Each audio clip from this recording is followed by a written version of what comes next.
Inside the secret cave of the dark wizards, Mutt sat in a dirty corner of his hiding place. He was relieved. Jade had been merciful. He had really thought he was in for it this time, but all she did was smack his head a couple times. It stung and throbbed when she hit him, but he knew it could have been worse. She could have thrown things, rocks and knives, and not even touched them. She moved them with her mind. He heard the wizards talk about the girl in the council often. He felt bad for her because she is an elf, like he used to be before he drank the wizard's brew, and because the council had no idea how ruthless their enemies were. Tambit paced back and forth by the fire pit with his arms clasped behind his back. Jade, Tolan, and Aurora sat on their rocky thrones discussing plans to destroy the temple. Groot and Nemi were alone somewhere. Tambit spoke. We know that the temple opens at full moons and half moons. The cloak was the only one who could completely disappear, and without him we have no way to get back in the temple, let alone find the new one. His deep voice echoed through the cave. The cloak was a great loss to us. He had wonderful tricks. He was clever enough to steal the temple's eye, but not clever enough to keep it under his cloak, Tolan announced, disappointed. Jade remembered the way both of Groot's parents had died 17 winters ago. They had gone to steal the eye of the temple from the council, waited for the council to leave, and had pried it out of place. He managed to escape before the temple faded and trapped him in forever. Unfortunately, he took the ball out from the shelter of his cloak, and when the sunlight had hit it, it fried them both into cinders and black dust. Jade remembered coming to that spot that night to retrieve the ball and seeing the dust and ash carcasses. She had kicked and spread the cinders into the grass. She remembered laughing loud and madly, enjoying the wretched trick she had pulled. Groot has power to camouflage himself. We could send him to the temple with someone else. Maybe even a council member, Aurora added with her smooth, hypnotic voice. Good idea, but the council would know if a member was killed. They're all connected, remember? Tolan returned smugly. Yes, I suppose you're right, Father, but there has to be another way into the temple. I think I know a way, Jade said slyly, but all of us are going to have to take part. They continued to scheme and plot their revenge. From the hiding spot, Mutt listened intently. Trillium's mind floated out of her body, suspended in a black cotton world. She saw the angel again with the golden green eyes and long blonde flowing hair. He was knelt over, looking right into her eyes. She could see trees and guessed she was dreaming again. The sun shone down from behind the angel's hair, making a halo of light around his head. She blacked out again. 10 minutes after Farisef returned to Josephera, Trillium woke up. She could feel the tender muscles in her body as she sat up. Duran watched hopefully. When she heard the waterfall's rushing sounds, her memory returned. Duran! She shouted and smiled. I'm so glad to see you. Not as happy as I am to see you, he returned. Trillium told Duran about her meeting with King William and about the shark that had attacked her. She also told him about the woman she saw when she dreamt about the castle. I also keep dreaming of this man. I don't even know who he is and if he exists, Trillium released. He saved you, Duran chirped and hopped to Trillium and rubbed her neck. I saw him, Duran, just before I woke up. Was he really here? You looked right at him before you blacked out again. Who is he? What's his name? He's Prince Farisef of Josephera. What? Josephera Kingdom is in the clouds where the winged people live.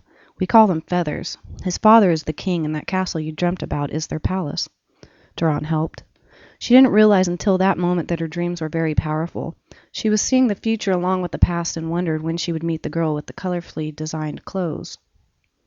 Prince Farisef, Trillium spoke, liking the way it rolled off her tongue. Where did he go? I want to meet him. He went back to the castle to inform the King Jonathan that you are here. Why? I don't know the king. No, but he knows you. How? You'll find out soon enough, Duran replied, and with that she knew she could pry no longer into that subject.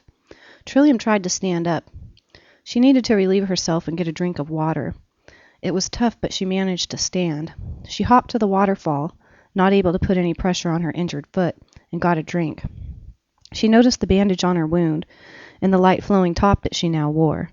Duran saw her and noticed this and answered before she asked. Farisef's. This made her smile. She could smell him on the shirt, his own male scent. She liked it. My pack. I lost my pack and arrows. No, I found them. Duran went to the shore and collected the scattered arrows. Then he brought it over to her. Pack? She saw it close to where she was lying down before and went over to get it. She saw the shell as well and grinned. I still have it. It's a miracle. She hopped behind the bushes for a moment and then returned to Duran. The owl noticed that her bruises were fading along with the cuts on her face. She was getting better at walking. Her hop became a hobble.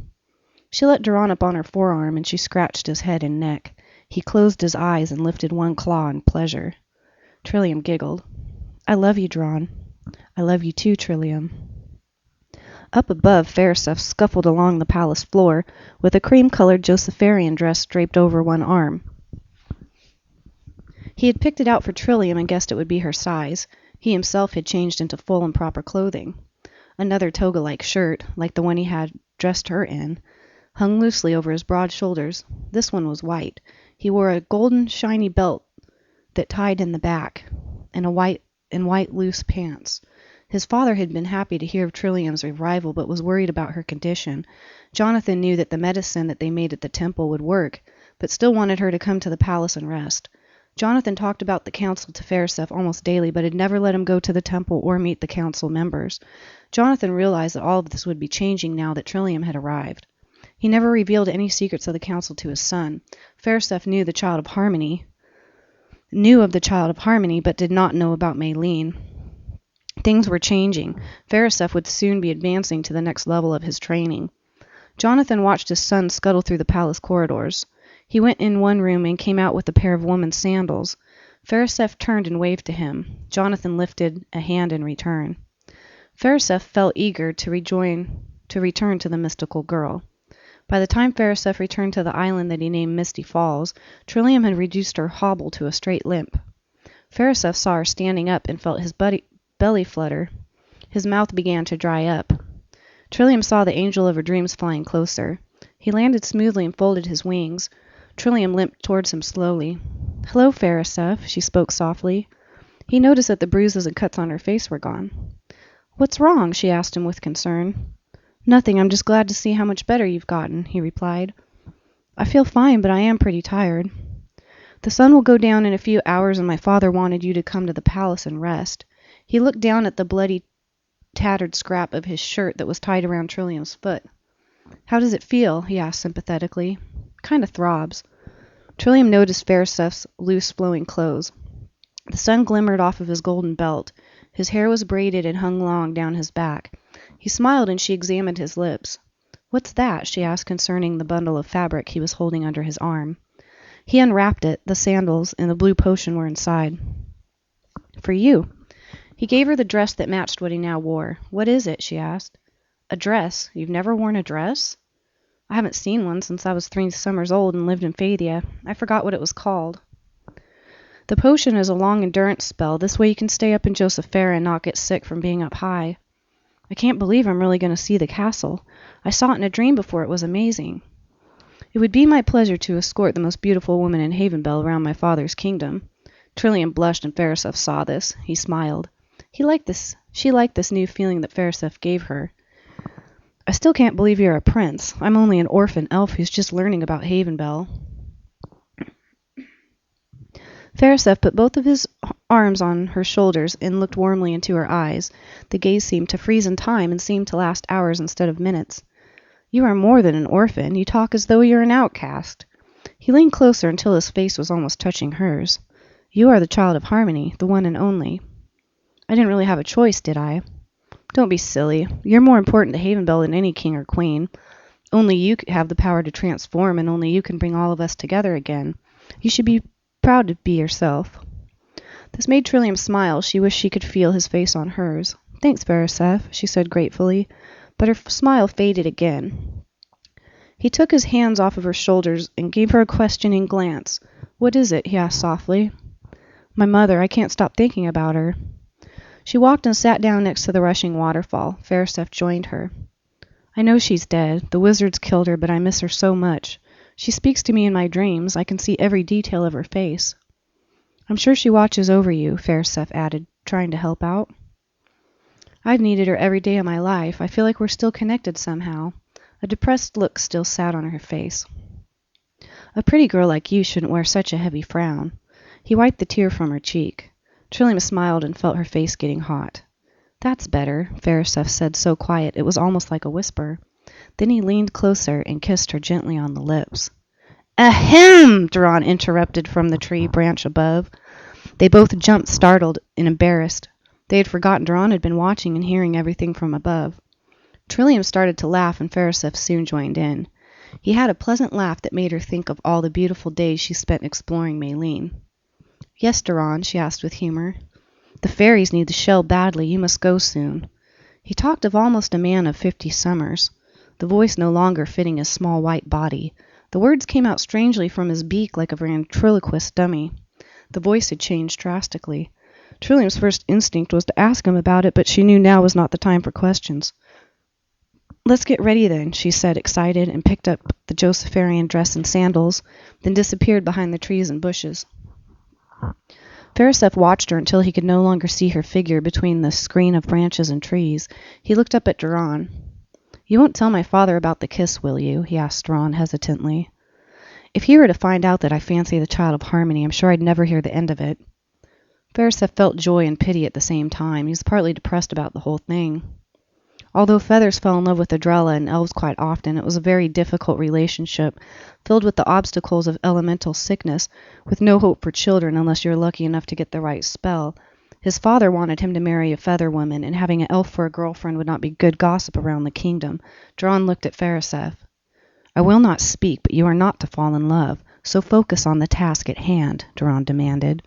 The prince frowned, knowing the owl was right. Thank you, it means... Trillium came out of the brush.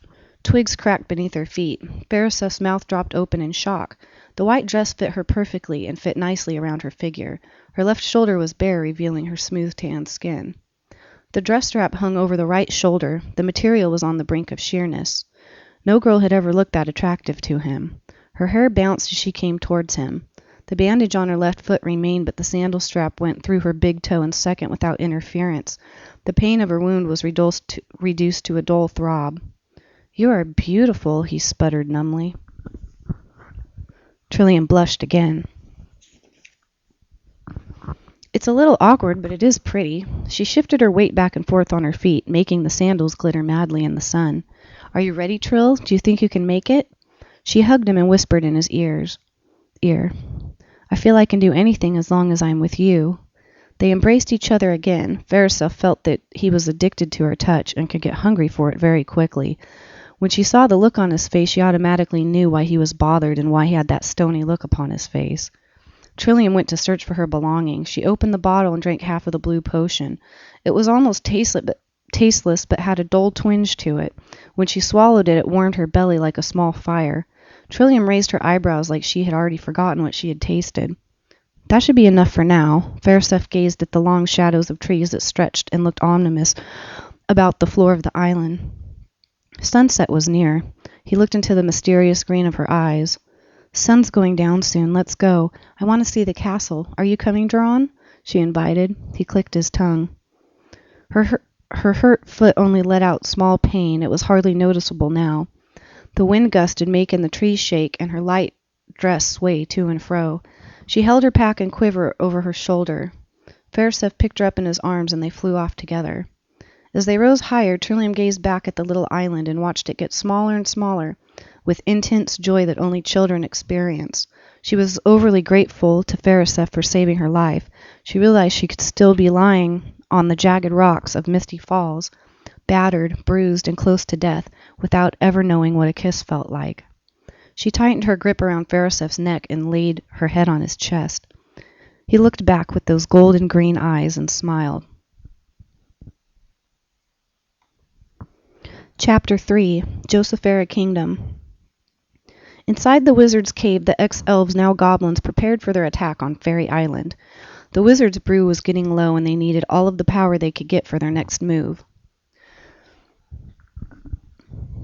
The quarters that sheltered these goblins and slaves were at the deepest space in the cave, and were 4 times larger than the fire pit cavern and twice as dirty. Some of them were lured into the cave by the power of the Dark Ones. Others had been captured and locked up against their will. The truly evil goblins were made into the first and most wicked army that was led under Stack's commands. They were located the furthest away and were fed and treated better also. The slaves and weaker goblins were treated very rough and lived in very nasty quarters. Rats scampered about with their tiny eyes glowing and tails dragging behind them like wires. A large man stood behind the goblins, herding them like cattle. He was very fit and muscular. He stood about 7 feet tall and could intimidate even the strongest and bravest warrior. He was rather good-looking in the face. Fair, pale skin, sparkling light blue eyes, and strong Greek-like features. He almost looked good-hearted, but was not in the slightest. Lar was a very bad boy. He hovered over the slaves like a raging beast. "Get up, maggots, it's feeding time," Lar shouted harshly with his deep and loud voice. "Get to the line!" He raised his voice even louder. The first goblin slowly crawled to his trembling feet. The rest of them stood in long lines awaiting scraps. Each got a small cup of brew, less potent than the other that the high wizards drank, which kept them docile and content. Lar was thinking about the half-breed. He had ways of knowing and seeing things, and his hatred for that mutant girl had escalated to the point of madness. Her mother had been responsible for the death of his mate Charlana and the fire of Phadia. Lar had all intentions of getting his revenge upon her daughter, though he truly never cared much about Charlana, nothing close to what his brother felt for her. Lar now fancied Aurora. Lar and Tambit had always disliked each other, and now Lar's wanting for Aurora had made him hate Tambit with full black disdain. "Eat up, maggots," he thought darkly. "Tomorrow is a big day, so eat while you can." They could almost make out the castle through the clouds when Trillium's amulet began to glow. The sudden warmth made her jolt with surprise. "Why is it glowing?" Farisuf asked, his wings cutting through the air like oars in water. "Good question," Trillium responded. "I'm not searching for anything. Well, maybe the castle." She squinted her eyes to make out the out-of-focus structure in the distance. "That must be it. What do you think, Duran?" "I think your spirit's mother is guiding you," Duran answered with that strange low voice that still made Trillium uneasy. "Well, her amulet helped me through the maze of Maylene." "What's that?" Farisuf asked. "My home, where I'm from. I'll tell you about it another time. Right now I want to see the castle." She grasped the amulet in one hand. There was a large cluster of fluffy clouds ahead. The top of the highest watchtower came into view, but it was not made of stone like she had expected. It looked like glass, translucent as the last day's sun beamed through its crystal walls. "Watch this," Farisuf said, and flew towards the left. The clouds opened up, revealing the front of the glass castle and the large pillars that grew up from the corners. The surface was glossy and smooth. She could see no door. "Is it made of glass?" "No. It looks magical," Trillium whispered. "It is," he answered, and began to fly sideways in the opposite direction. The castle completely disappeared like it was never there at all. Then he flew back the other way and the castle reappeared. "I can see right through it. Is there nothing inside?" "It's magical, Trillium. It's not what it seems." The massive beauty of the castle entranced Trillium. It was even better than her dream. The last rays of sun beamed through the walls, making a wave of rainbows through the glass. She was speechless. She could now see a couple of Josepharians sitting on the clouds. She bit her lip nervously. "Here we go," Farisuf said, and then landed gracefully upon the clouds and let Trillium down gently. Duran perched on her shoulder. "It feels funny," she laughed. She took off her sandals to feel her toes in the clouds. The ragged and bloody rag of Farisuf's shirt was still wrapped around her foot. She took it off her ankle. They all looked at her wound with curiosity, but were startled to see nothing there at all. The big gash in her foot had recovered fully in 4 hours without even leaving a scar. "The medicine did its trick," Farisuf grinned. She slid the sandals back on and followed Farisuf to the castle. There was clearly no door, just a crystal-clear wall. Farisuf raised his hand and put it against it, palm first. It seemed to read his hand, and the wall slowly dissipated, changing its solid shape into a doorless entry. "Welcome," Farisuf greeted. As they entered, Trillium's mouth sat open in shock. She turned around a couple times to let her eyes scan the new surroundings. They entered the main hallway, which was huge and full of echoes. Beautiful paintings of Josepharians filled the walls and ceilings. Trillium touched the walls eagerly. "What is it, Phariseph?" she asked. "A painting of our people. You've never seen art before?" "No, I only remember a few things from Phthia, mostly consisting of sewing and basket making. It's nothing so amazingly lifelike. I want you to meet my father." Trillium continued to walk with Phariseph, a little excited and nervous at the same time. There was a small group of feather women that stood visiting on the far side of the hallway, watching with large eyes at the stranger in the castle. It wasn't really the fact that she was an elf that bothered them, it was how smug she looked next to Phariseph, the same prince that never gave a Josepharian woman a second glance.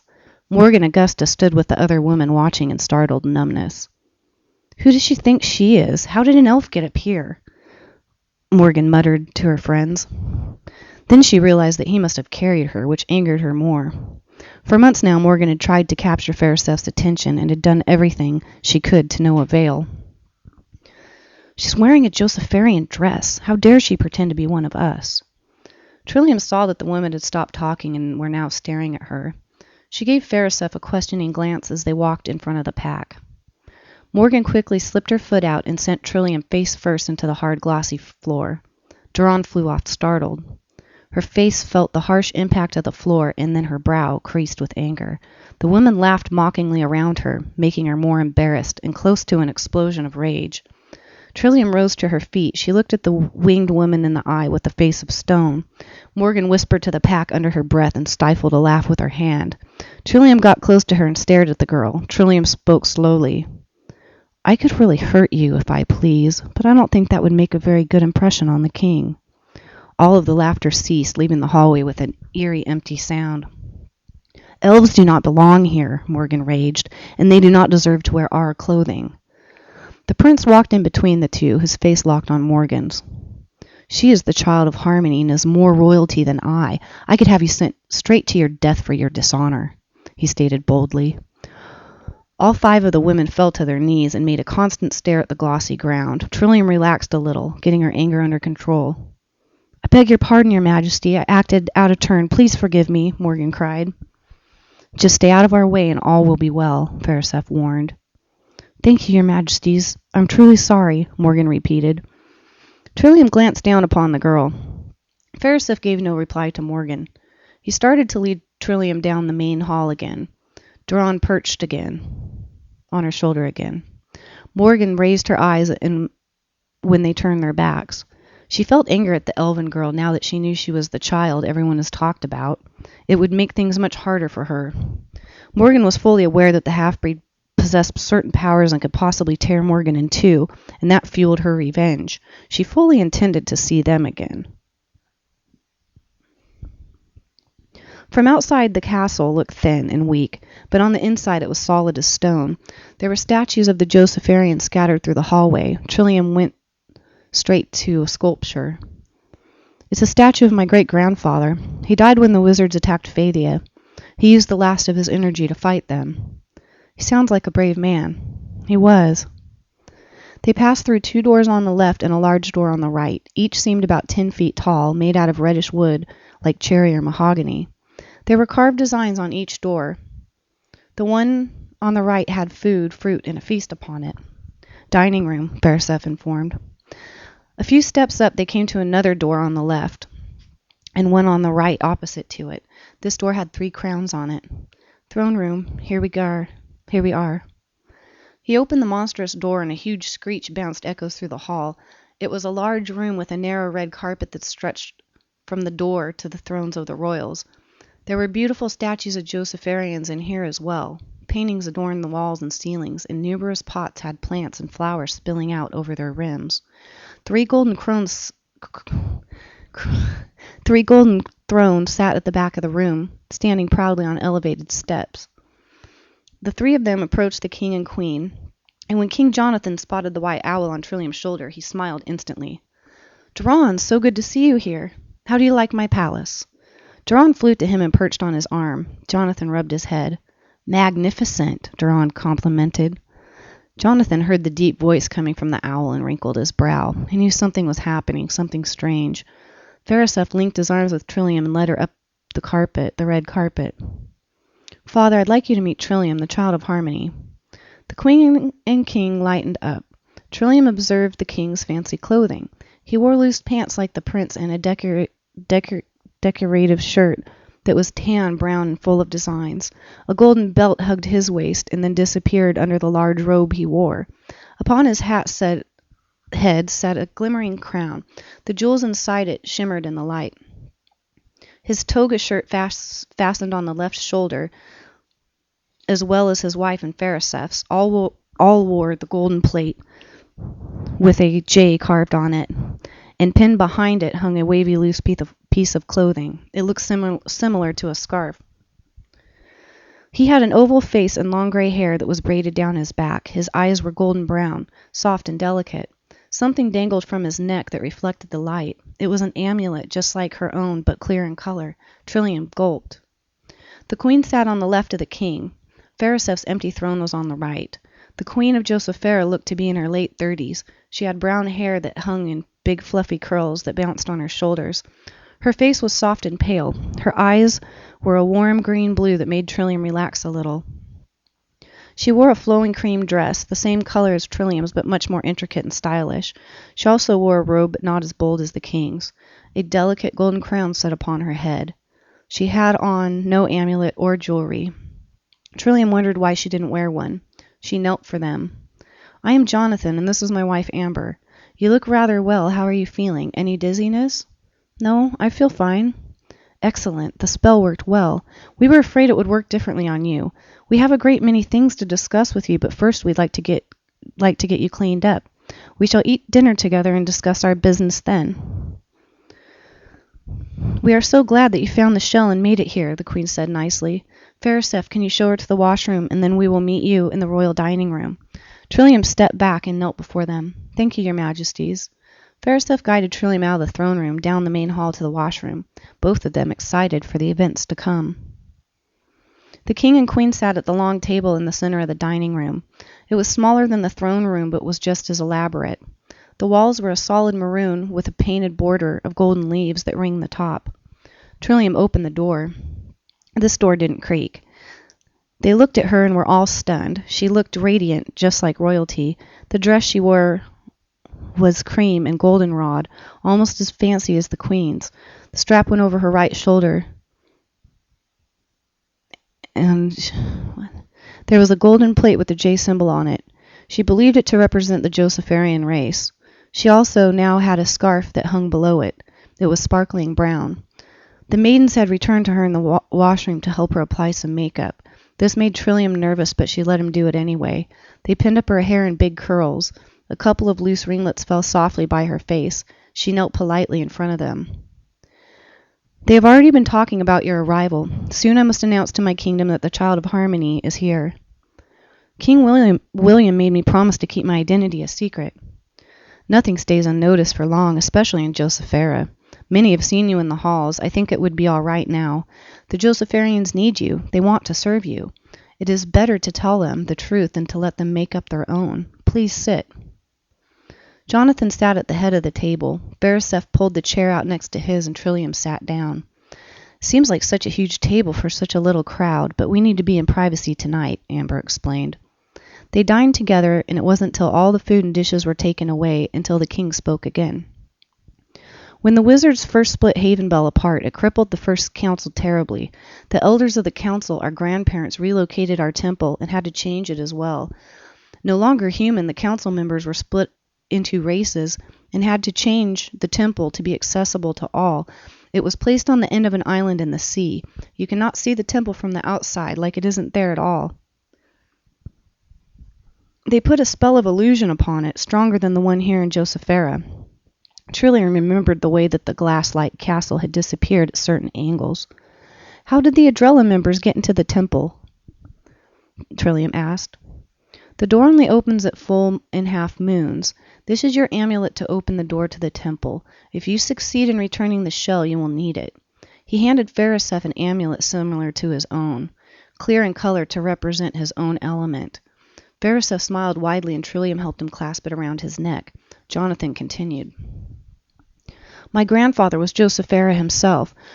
William's grandfather was King Adrella, and the first queen of the elves was named Faithia. The power of the first temple began to lessen and the leaders began to die off, leaving our parents to take over the council. The rest were killed or captured. Our third council was beginning to stand on its feet when the wizards stole the eye of the temple. They came back and destroyed it completely. Once again, we rebuilt the temple close to the location of the other, but hidden and protected it from harm. Our new but smaller temple is half on land and half on water. Yes, you shall see for yourself soon after you return the shell to the fairies. Trillium and Veruseth were very excited at this. After the first attack when the land was split, how did the wizards travel to Fairy Island for power? Didn't the spell affect them as well? She asked. We believe that the wizards meant to destroy all of us, but somewhere the spell went wrong and transformed the earth and humans. The Dark Ones used enchanted crows to help them spy upon the other lands without actually leaving. They also trained the crows to kill and bring fairies to them, Jonathan stated. The wizards had no way to get around. They may have an endurance spell, but I'm not certain. We've seen a few ships unknown to us. They may have built some and also used feathers to fly for them, Amber added. They must have found a way to travel for them to get inside our temple and steal the eye. We never saw it coming and still don't understand how they did it. You say the temple is half on water? Yes. They got there by ships or boats. How do you know for sure? Because I met a boatman after I finished the maze. I got in the old rickety thing not knowing it would have taken me straight to the Dark Ones. What happened? Veruseth asked anxiously. It attacked me, then we both fell into the water. He disappeared and I transformed. I met King William and then I went to search for the shell. The king smiled. The council had been trying to figure it out for many summers. They had sent birds and owls to search for the wizards' boats but never found one. This girl had seen one and even been inside one. He knew she would be a great help to the council and to Havenbell. The Eye of the Temple holds a lot of power. It was the center point for the force field in Fairy Island. When the wizards could not catch the fairies, it must have made them furious. We had a meeting one day, and a few hours after we left, I felt very strange. I sensed something was not right. That night, every member in the council had the same dream. We all had a dream about fire, a massive beast of destruction. When we awoke the next morning, the wizards had broken the fields and attacked Fairy Island, killing numerous amounts. They must have found out about your mother's discovery of a reproduction spell. My guess is that who or whatever stole the temple's eye also found out about you and came to Faithia to kill you both. I fought with the brave ones against them and saw the power that the eye gave to them. I only saw 2 wizards and the dragon. What's that? Jonathan described the dragons of old and told her that there were 3 before the Dark Ones first attacked. All of them died after the splitting, but this dragon was not like the others. Theirs has the shape of a dragon but is made of flames. They can ride it without being burned and travel to anywhere they choose. Sounds frightening. What happened to Faithia after the attack? They all moved to the south, further away from the mountains where the Dark Ones hang out. They slowly got on their feet again, even with hundreds of elves missing, and rebuilt their homes and cities. Half of Faithia remains black and desolate. Even after 17 summers, no grass or life ever grew back. Trillium was sad, and she remembered how green and lush Faithia used to be when she was young. Your mother and grandmother were killed and taken to the mountains. They were all very brave to fight. Your mother killed one of them. She was a strong woman, just like you, the king spoke proudly. I miss her very much. Trillium closed her eyes, trying to fight back her sorrow. We know you do. Amber stretched her hand across the table and clutched Trillium's hands. The elven girl smiled back at the queen, accepting her comfort. Jonathan spoke again. You and my son shall meet the council soon, and I will tell you more about it, but first you must return the shell of hope and save the fairies, or all will be destroyed. Do you have any more questions for tonight? She knew she had several, but on the spur of the moment she could only think of one. I found a half circle in the maze of Maylene. It has the letter T on it. I never found the other half. Do you have any idea what it's for? Yes, I do know its use, but I'm afraid I can't tell you until you find the other half. Why not? Trillium demanded. It's the rule. Let destiny take its course. She was irritated with this answer. He was beginning to sound like Deron, but she knew it would have to settle for now. Nothing much was said afterward, and Farisef guided the child of Harmony to the guest's room. They talked a great deal, and Trillium told Farisef about her upbringing in Maylene. He felt sorry for her many summers without much company. There was an awkward silence after she finished her story. The prince put his arm around her shoulders and told her she would never be alone again. He kissed her on the forehead and wished her good night. It had been a very long day for the both of them, and tomorrow would be even longer. When Farisef left for his own room, Trillium sank into the large soft bed and slipped between the smooth sheets. She felt she could spend each night in a bed like this. She thought of Farisef as she drifted into her dreams. The next day, after a royal breakfast and some encouraging words from the king and queen, the girl and the prince were ready to return the shell to its home among the fairies. Farisef had never been to Fairy Island, but had studied the maps that his father had and memorized them. Although he was a dreamer, he had a memory like an elephant's. He was an extraordinary navigator, and he would not need a map to take with him. Farisef led Trillium outside into the courtyard. Many feathers gazed at them, but paid no attention. But they paid no mind. There were living quarters behind the castle on other sections of Josephera. The houses looked similar to the ones the elves lived in, square and simple, but had a silo-like structure on the side, which gave them a little lookout tower, and contained 3 sleeping quarters. In the center of the courtyard stood a grand fountain of stone. 3 feathers stood back to back with arched spines. Their wings touched each other at the tips. Water jetted from the center between them and flowed down gracefully into the giant round bowl. This is gorgeous. It's almost unreal. She felt her stomach waver like it had many times when something was not right. The queasy feeling made her aware that she knew that they must leave right away. She tugged at Farisef's arm. We can spare no more time, she said urgently. He knew instantly to follow her decision. Her voice was calm but most serious. They quickly gathered their supplies. Farisef let Trillium handle the shell.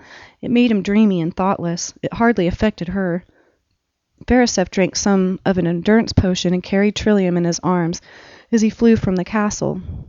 Remembering every detail of the map, they started for the swiftly decaying island. Never in her life could she imagine the beauty of the landscape she saw now. Things had changed a lot since Maylene, and there were still many adventures to come.